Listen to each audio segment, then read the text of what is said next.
Hello बच्चों, let's read this question. The question says, amongst LIF and LII, which has more covalent character? बच्चों बताना है हमें कि यहाँ पे अगर हमारे पास LIF है और एक LII है, that is lithium iodide and lithium fluoride, तो हमें इनके अंदर बताना है कि कोवेलेंट करेक्टर ज़्यादा किसके अंदर देखने को मिल सकता है।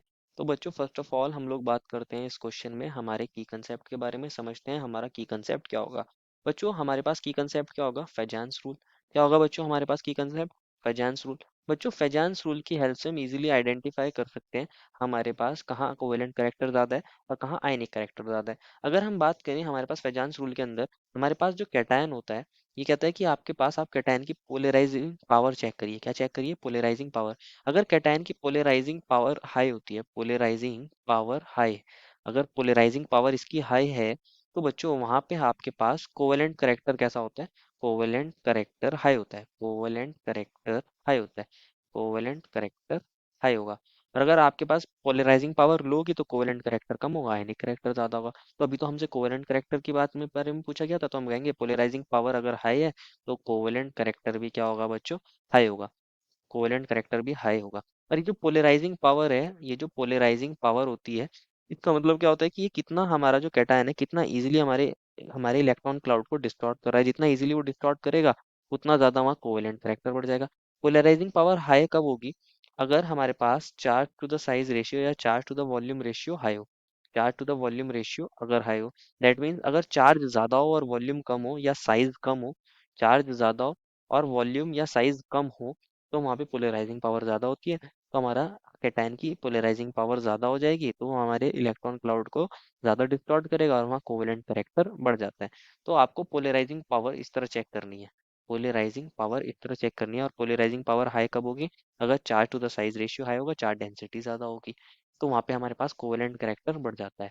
अगर हम बात करें हमारे एनायन की, अगर हम बात करें हमारे एनायन की, तो एनायन के लिए बच्चों आप पोलराइजेबिलिटी को चेक करते हो। क्या चेक करते हो? पोलराइजेबिलिटी। पोलराइजेबिलिटी हमें बताती है कि हमारा एनायन कितना इजीली अपने इलेक्ट्रॉन क्लाउड को डिस्टॉर्ट कर सकता है। तो अगर हम पोलराइजेबिलिटी की बात करें तो ये साइज पर डिपेंड करती है। साइज पर डिपेंड करती है। अगर साइज आपके पास स्मॉल है आयन एनायन का, अगर साइज स्मॉल है और एक बार हो सकता है साइज हाई है, अगर साइज ज्यादा होगा पोलराइज करना ईजी हो जाएगा। पोलराइज करना ईजी हो जाएगा तो कोवेलेंट करेक्टर बढ़ जाएगा। कोवेलेंट करेक्टर हाई, तो आप बोल सकते हो कोवेलेंट करेक्टर हाई होगा। Covalent character is high. High. लेकिन अगर आपके पास साइज छोटा होगा एनायन का, तो वहां बच्चों को कोवेलेंट करेक्टर कैसा होगा? लेस होगा, आयनिक करेक्टर ज्यादा होगा। Covalent character less. Covalent character less. तो ये हम फेजांस रूल की हेल्प से समझते हैं। तो बच्चों हमने यहाँ कैटायन और एनायन के बारे में समझ लिया। अगर हम बात करें हमारे पास LiF और LiI की, LiF और दूसरा मिला है हमें LiI, लिथियम आयोडाइड, और पहले मिला था लिथियम फ्लोराइड। इसके अंदर कैटायन कौन होगा हमारे पास? Li positive. और हमारे पास एनायनिक पार्ट कौन है बच्चों? यहाँ F नेगेटिव। सिमिलरली यहाँ कौन है? Li पॉजिटिव है और I नेगेटिव है। अगर बच्चों आप देखोगे दोनों केस में कैटायन तो सेम ही है, तो पोलराइजिंग पावर तो सेम ही होगी।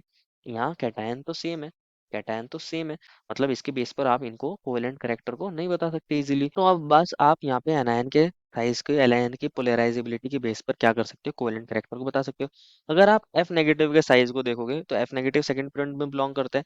तो मान लीजिए ये हमारे पास F नेगेटिव है, इसका साइज इतना छोटा सा है। और आपको पता है बच्चों हमारे पास fluorine, chlorine, bromine, iodine, iodine नीचे लाया करता है पीरियोडिक टेबल में, हमारे पास फ्लोरीन में। और डाउन द ग्रुप हमारे पास नंबर ऑफ शेल इंक्रीज हो जाते हैं तो साइज इंक्रीज हो जाते हैं। तो मान लीजिए आई नेगेटिव का साइज इतना बड़ा है, ये हमारा आई नेगेटिव है, आई नेगेटिव।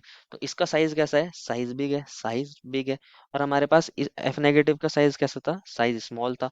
जहां हमारे पास साइज बिग होता है एनायन का, वहां उसको पोलराइजेबिलिटी ज्यादा होती है, वहाँ इलेक्ट्रॉन क्लाउड का डिस्टॉर्शन ज्यादा हो जाता है, तो कोवेलेंट करेक्टर यहाँ ज्यादा होगा।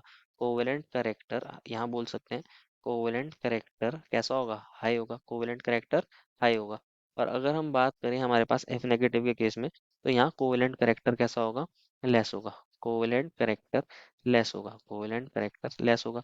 तो हम बोल सकते हैं कि जो हमारा LiF है वो लेस कोवेलेंट करेक्टर रखता है, और जो LiI है, लिथियम आयोडाइड है, इसके अंदर कोवेलेंट करेक्टर कैसा होता है? हाई होता है। कोवेलेंट करेक्टर हाई होता है। क्वेश्चन ने हमसे पूछा था कोवेलेंट करेक्टर हाई किसका होता है, यही पूछा था हाई के बारे में। Therefore final answer is LiI has more covalent character. I hope you understood it well and best of luck.